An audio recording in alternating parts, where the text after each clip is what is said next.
علمونا ونحن صغار قصصا للحب،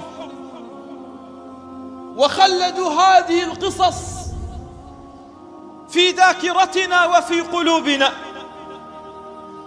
فما صار الواحد منا إذا ما ذكر الحب ذكر قصص العاشقين والعاشقات، إذا ما ذكر الحب ذكر أشعار وأبيات قيس وليلى الذي قال: إني تبت إليك يا رحمن من كل ذنب، أما عن هوى ليلى فإني لا أتوب. تبت إليك يا رحمن من كل ذنب، أما عن هوى ليلى فإني لا أتوب. علمونا إياه في اللغة العربية، وعلمونا ذلك ونحن صغار في المدارس تلك القصائد، حتى بات الواحد منا لا يحفظ إلا قصائد قيس وليلى. هل هذا الحب؟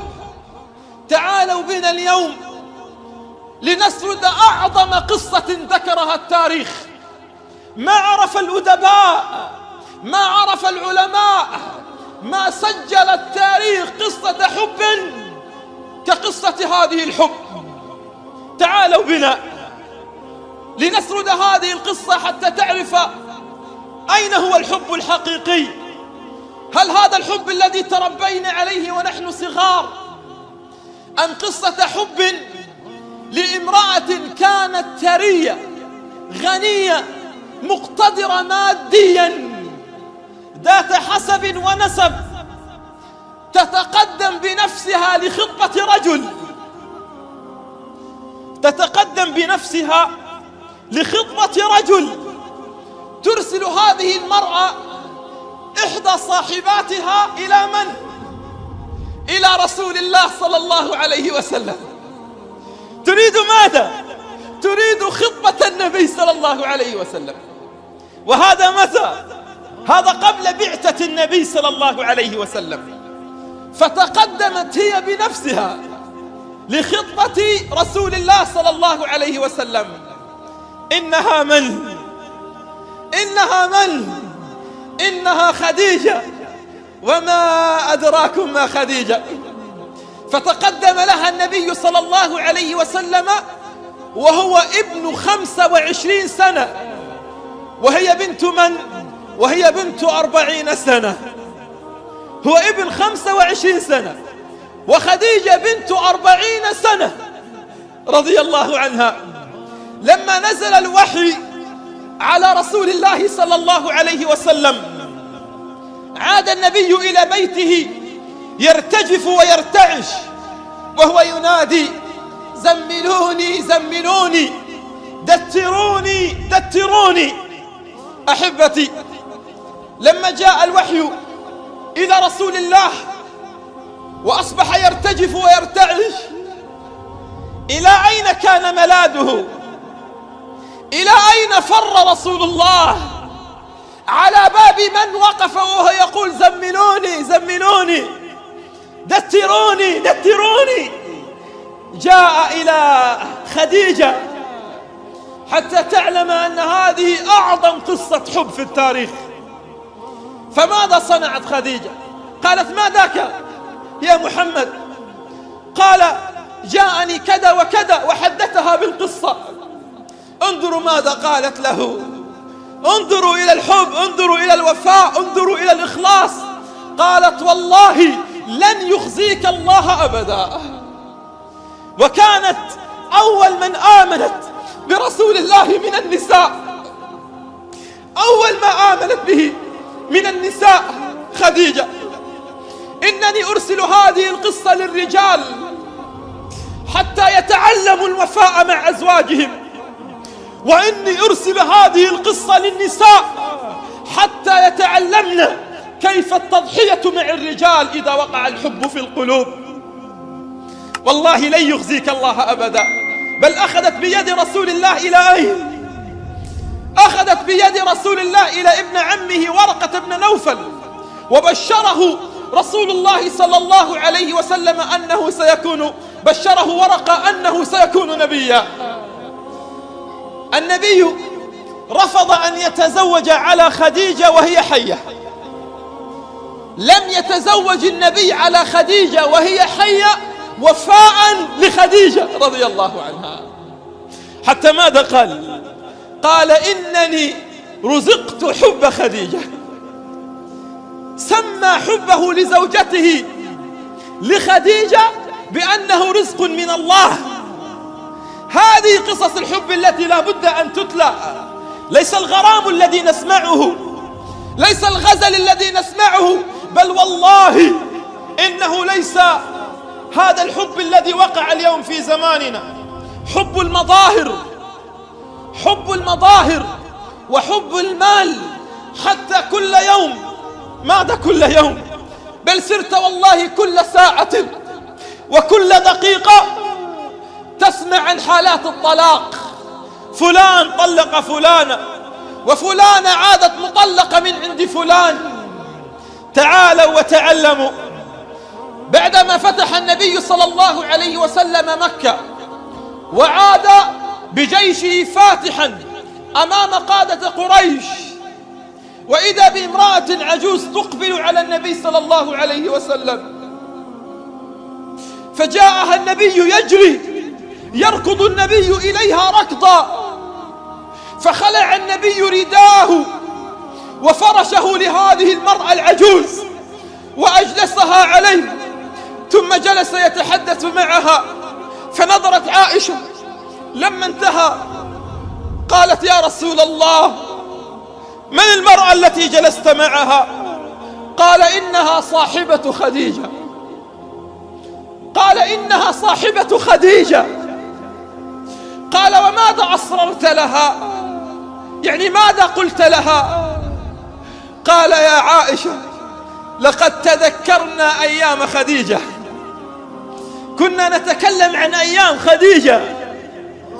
حينها غارت أم المؤمنين، غارت أم المؤمنين عائشة رضي الله عنها، قالت: يا رسول الله، خديجة، خديجة، أو ما لك غير خديجة؟ عجوز من عجائز قريش قد أبدلك الله خيرا منها. لكن انظروا إلى الوفاء. اليوم الرجل لا يكون وفيا مع زوجته وهي حية، فما بالك لو ماتت؟ لا يكون مخلصا مع زوجته وهي على قيد الحياة، فما بالك لو ماتت؟ فغضب النبي حتى قالت عائشة: والله دعوت الله أن يطفئ الغضب من وجه رسول الله حتى لا أتكلم معه عن خديجة بعد اليوم. أنا فقط أنتظر الغضب يطفأ، ووالله لن أذكر له خديجة بعد اليوم. قال: يا عائشة، والله والله والله ما أبدلني الله خيرا من خديجة. خير متاع الدنيا الزوجة الصالحة، خير متاع الدنيا الزوجة الصالحة. زينب هي البنت الكبرى لرسول الله صلى الله عليه وسلم. يدخل إليها أبي العاص ابن الربيع ويطلب من النبي أن يتقدم إليها كي يتزوجها، فقال النبي صلى الله عليه وسلم: أستأذنها، فإن أذنت أزوجك إياها. اسمع، النبي يقول: أستأذنها. لا يريد النبي أن يجبر ابنته على الزواج. اليوم كم من النساء تصل إلى مرحلة العنوسة بسبب كبر الوالد، بسبب كبر الوالد. لن تتزوجي إلا ابن عمك. لا يجوز لك شرعا أن تجبر ابنتك على الزواج ممن لا تطيق.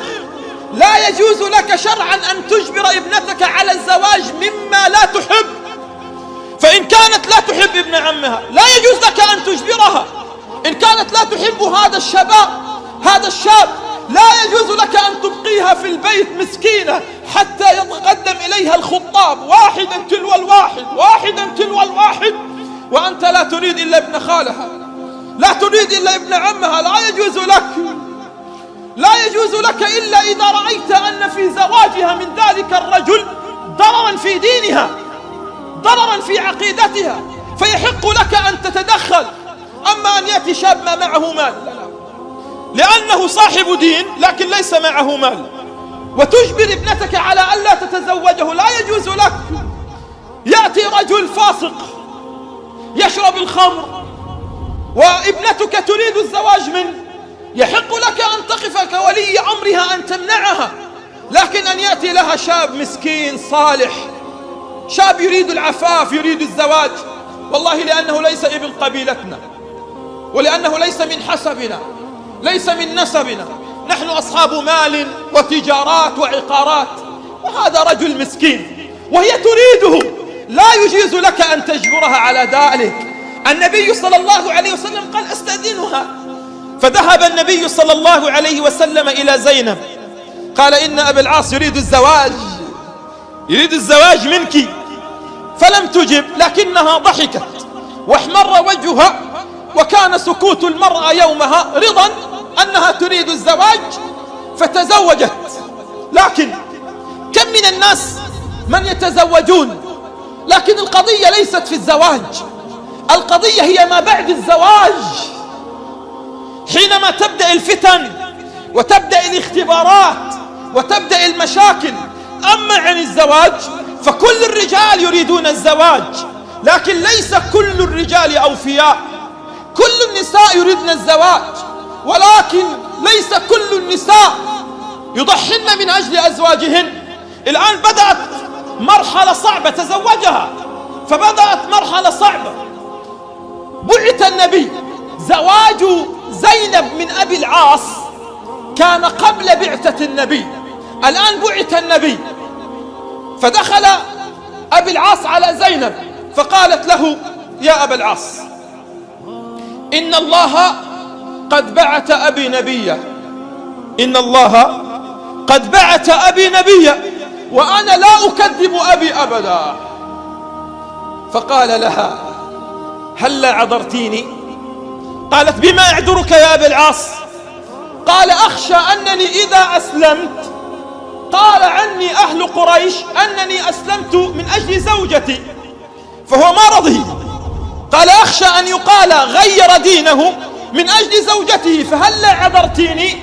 قالت اسمع إلى المرأة التي ضحت لكنها تريد أن تضحي لأمر ستعرفه. قالت يا أبا العاص وإن لم أعذرك أنا فمن سيعذرك؟ يا أبا العاص إن لم أعذرك أنا فمن سيعذرك؟ الآن بعدها رفض أن يسلم، قالت له هل لك أن تسلم؟ قال لا أريد أن أسلم. جاء الآن موعد الهجرة، اختبار ثاني بعد بعثة النبي وهو الهجرة، فذهبت زينب إلى رسول الله وأذنت أن تبقى مع زوجها في فترة الهجرة. ثم اختبار ثالث جاء بعد ذلك غزوة بدر، وإذا أبي العاص يقف في مواجهة مع جيش قريش لقتال النبي صلى الله عليه وسلم. أي اختبار هذا؟ تزوجها قبل الإسلام، جاء الإسلام، جاء النبي صلى الله عليه وسلم بدين جديد طمس كل الجاهلية قبل ذلك، والآن هو في معركة ليواجه النبي ولم يسلم بعد. وإذا بزينب تبكي وتقول اللهم إني أخشى أن أفقد أبي أو أن ييتم ولدي، ثم رفعت يديها إلى السماء ثم قالت اللهم انصر أبي واحفظ زوجي، اللهم انصر أبي واحفظ زوجي. وإذا بعدما تنتهي المعركة وإذا بأبي العاص يؤسر عند رسول الله. أي اختبارات هذه، أي مهن! هذا الذي يطلق زوجته لأجل مال، هذا الذي يطلق زوجته لأجل الدنيا، هذا الذي يطلق زوجته من أجل قريبته، هذا الذي يخون زوجته، هذا الذي عفه الله عن الحرام لكنه يذهب إلى المواقع ويذهب ليتعرف على هذه وعلى ذل، يخونها وهي على ذمته. يخونها وهو على ذمته. أسر زوجها عند رسول الله. ماذا صنعت؟ قالت كافر. قالت أتركه. وإذا بها تبحث عن شيء لتفتدي به أبي العاص. وكان معروف يومها قبل أن تأتي النصوص بعد ذلك أنهم كانوا يفتدوا الأسرى، أي أنهم كانوا يضعوا شيئا، يدفعوا شيئا فيفتدوا به الأسرى. فأرادت الآن زينب أن تفتدي بزوجها أبي العاص، فأرادت أن تبحث وأن تبحث، فما وجدت إلا عقد قديم لخديجة. كانت خديجة قد أهدته لزينب، فأخذت العقد وأرسلته إلى رسول الله لتفتدي أبي العاص. الآن النبي صلى الله عليه وسلم يجلس ليفتدي الأسرى، فيمر عليه فداء رجل ثم فداء رجل، فلما مر عليه العقد نظر إليه وقال والله إن هذا عقد خديجة أعرفه، والله هذا عقد خديجة أنا أعرفه.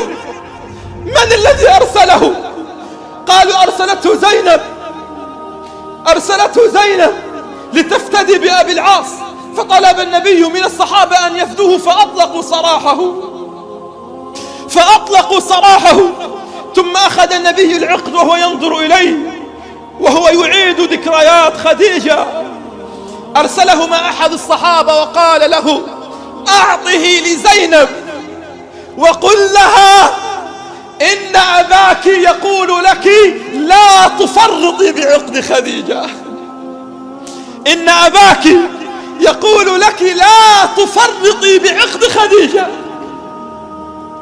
بعدها جاءت النصوص لرسول الله، وهنا الاختبار الأعظم، أن يفرق بين المسلم والكافر.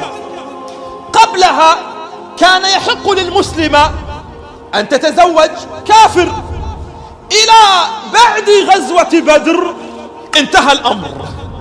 إذن لابد أن يفرق، وإذا كان الأمر من الله فلابد أن يطبق في بيت النبي قبل البيوت التي بعدها، حتى ولو كان زوج البنت الكبرى لرسول الله. قال يا أبا العاص إني أريد أن أحادثك. قال يا أبا العاص إن الله قد أمرني أن أفرق بين المسلم والكافر، فهلا رددت علي ابنتي؟ رد علي ابنتي. قال أردها لك. فعاد أبي العاص إلى زينب قال يا زينب أريد منك الرحيل إلى بيت والدك رسول الله. قالت وما ذاك يا أبا العاص؟ قال يا زينب إن الله قد أمر نبيك أن يفرق بين المسلم والكافر. فقالت له يا أبا العاص هلا أسلمت؟ ما زالت تحاول معه. تخيل معي 20 سنة صابرة على أمل أن يسلم. 20 سنة صابرة مع كافر على أمل أن يسلم أبي العاص، حتى لما نزل النص الصريح أن يفرق بين المسلم والكافر ما زالت تحاول، لعلها محاولة أخيرة. قال يا أبا العاص هلا أسلم؟ قال لها لا أسلم. فعادت إلى بيت والدها إلى رسول الله صلى الله عليه وسلم. هل انقطع الأمر؟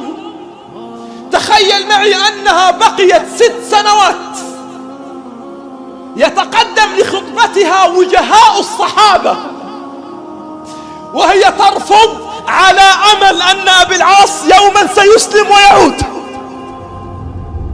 تخيل معي وجهاء الصحابة يريدون خطبتها وهي تقول لا، على أمل أنه قد يعود يوما ويسلم. تمر الأيام، تلو الأيام، وإذا بأبي العاص يعود إلى النبي فجرا ويدخل على رسول الله صلى الله عليه وسلم ويقول يا محمد أشهد أن لا إله إلا الله وأشهد أنك رسول الله. ثم قال يا رسول الله هلا رددت إلي زينب، هلا رددت إلي زينب. اقرأوا عن قصص الحب ما شئتم، لن تجدوا أعظم من قصص حب الصحابة، لن تجدوا أعظم من قصة حب النبي لخديجة. حدثوا أولادكم أن هذا الحب، لا تعلموهم حب اليوم، لا تعلموهم حب الجامعات، لا تعلموهم حب الإنترنت، لا تعلموهم حب الشوارع، لا تعلموهم حب المقاهي. علموهم أن هذا الحب الحلال هو الذي يدوم، هذا هو الحب الذي لا يدوم.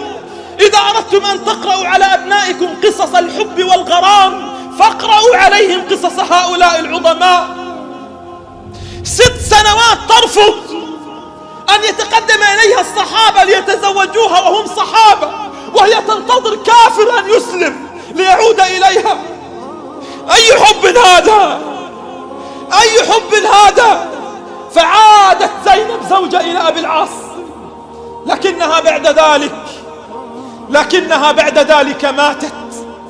فبكى يومها أبي العاص بكاء شديدا، فمسك النبي صلى الله عليه وسلم بيد أبي العاص، ثم قال أبي العاص: يا رسول الله، والله إني لا أطيق الحياة بعد زينب، والله إني لا أطيق الحياة بعد زينب.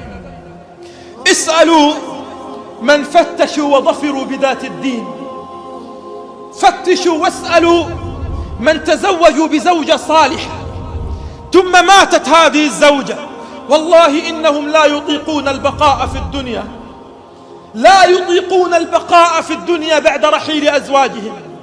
واليوم بعض الشباب وبعض من يتزوج لأنه بعد عن الدين وأراد الجمال، بعد عن الدين وأراد الحسب، لا يطيق الحياة مع زوجته في الدنيا، لا يطيق الحياة بجوارها في الدنيا.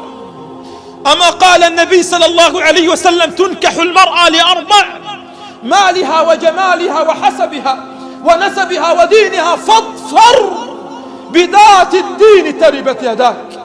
تخيل معي أن رسول الله استخدم أعظم تعبير في اللغة العربية، قال فاظفر، أي من الظفر، كالذي يريد أن ينحت في الصخر، كالذي يريد أن ينحت في الصخر. فهذه وصية أختم بها للمقبلين على الزواج، ولمن أرادوا أو من يعتقدون أن الزواج يأتي عبر القصائد وعبر الغزل وعبر الحب وعبر الغرام وعبر الإنترنت. كذبوا عليك والله، كذبوا عليك والله، خدعوك فقالوا والله إن الزواج لا يأتي إلا حينما يكون زواج مواقف، زواج مواقف، كما موقف رسول الله وكما مواقف أصحاب رسول الله صلى الله عليه وسلم. وصيتي إلى الشباب: اظفروا بذات الدين حتى لا تندموا في الدنيا وفي الآخرة. ووصيتي إلى الآباء: حنانيكم حنانيكم حنانيكم حنانيكم، كما تبحثوا لأبنائكم عن زوجات صالحات ابحثوا لبناتكم عن أزواج صالحين. الواحد منا إذا أراد أن يزوج ولده ماذا يقول؟ يصنع المستحيل ويقلب الدنيا رأسا على عقب، لأنه يريد زوجة صالحة لولده. لكن إذا كان الأمر يتعلق ببنته، الأصل والله أن تبرز الجهد الأكبر في أن تبحث لابنتك أكثر مما تبحث لولدك، أكثر مما تبحث لولدك. فإن أتاك شاب صالح أمرك النبي: فاظفر بذات الدين تربت يداك. ما زال الناس حتى اليوم، ولا أقول كل الناس، لأننا وصلنا إلى درجة من الوعي كبيرة، والشباب اليوم يدركون هذا الوعي وهذه الثقافة التي غيروا فيها مجرى حياتهم، ولكن ما زال بعض الشباب غارق في تيهه، وما زال حتى اليوم غارقا في شهواته وفي ظنونه. ويأتي اليوم من رجال أمة محمد صلى الله عليه وسلم ليحلون لنا عيدا جديدا، ليحلون لنا عيدا أسموه بأنه عيد الحب. ووالله إنه ليس له علاقة بالحب. إذا كان النصارى وإذا كان المشركين يحتفلون بهذا اليوم، إن كانوا بسموه يوم الزنا أو يوم إنقاذ الشرف، فالمسميات في ذلك كثيرة، والأحاديث والقصص التي وردت في ذلك كثيرة، ولكن نحن نأخذها من باب الحكم، فنحن لا نمتلك إلا عيدين، وما أمرنا النبي صلى الله عليه وسلم إلا أن نحتكم بعيدين، وهي أعيادنا نحن من نقول لا إله إلا الله محمد رسول الله، وهو عيد الفطر وعيد الأضحى. لكن أحبتي هذا الحكم، ولكن لعل سائلا يسأل، وأختم، لعل سائلا يسأل: ما الحب؟ هل هذا الحب الذي نراه في زماننا اليوم يسمى حب؟ فالحب الحقيقي هو ألا يأتي الشباب من النوافذ. من يأتي من النافذة هم السارقون، من يأتي إلى البيوت من النوافذ هم السارقون، ولكن من يأتي البيوت من أبوابها هم الرجال. الحب الحقيقي أين يكمن؟ الحب الحقيقي يكمن عند شاب علم أن طريق الحب هو طريق الحال وليس على الله محال، ولو ضاق به الحال فعمل في النهار تحت أشعة الشمس الحارقة ليكون وفيا للحلال فأعانه الله. الحب أين؟ الحب خلف الشاشات، الحب عبر الهواتف، الحب أن تكون وفيا، والوفاء لا يكون إلا أن تكون رجلا تحب لمن تريد كما تحب لأختك، ولا بد أن تأتي الباب الذي تحب أن يأتي الناس لأختك منه، لا بد أن تدق نفس الباب الذي تريد من الناس أن يدقوا الباب من أجل الزواج من أختك. الحب عند من؟ الحب عند رجال فهموا معنى الحب، وفهموا أنه لو طالت السنين فأنا لا أريد إلا الحلال. تريد الوفاء في الحب، تريد الإخلاص في الحب.